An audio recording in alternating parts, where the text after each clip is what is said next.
Hola, som l'Oriol Segarra, el Pau Caué i jo, l'Àlex Rangel. I avui us explicarem 3 experiments ràpids i fàcils per fer a casa. Experiment número 1. Agafem un plat una mica a fons i hi posem una mica d'aigua.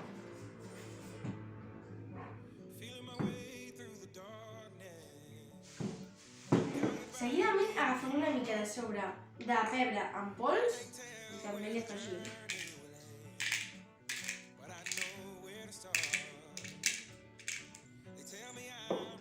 Després ens posem una mica de sabó de rentaplats als dits.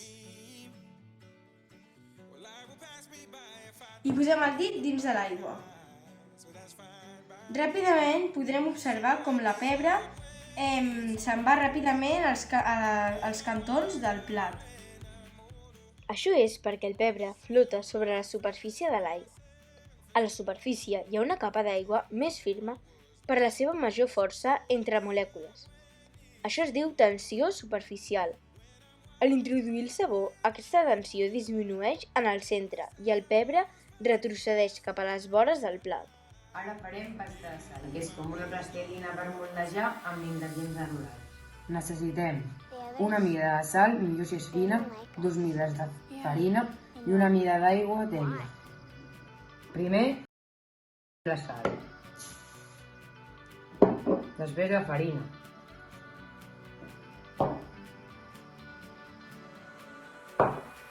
Barregem una mica i ara anem tirant l'aigua molt a poc, això ens cau millor. Anem remenant fins que ens quedi una massa lligada. Aquesta massa és elàstica per unes propietats que té la farina, el gluten, i un cop hem moldejat s'endureix gràcies a la sal. Els materials són una espelma, un got i una gerra d'aigua i un plat.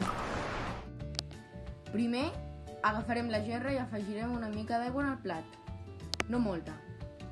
Després agafarem l'espelma molt cuidadosament i la posarem en el plat.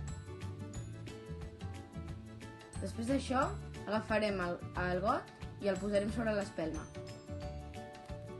I ara veureu com l'aigua s'elevarà. Això passa perquè en el got no hi ha oxigen i la vela perquè cremi el necessita. I quan s'apaga n'està buscant i troba l'aigua, fent que s'elevi.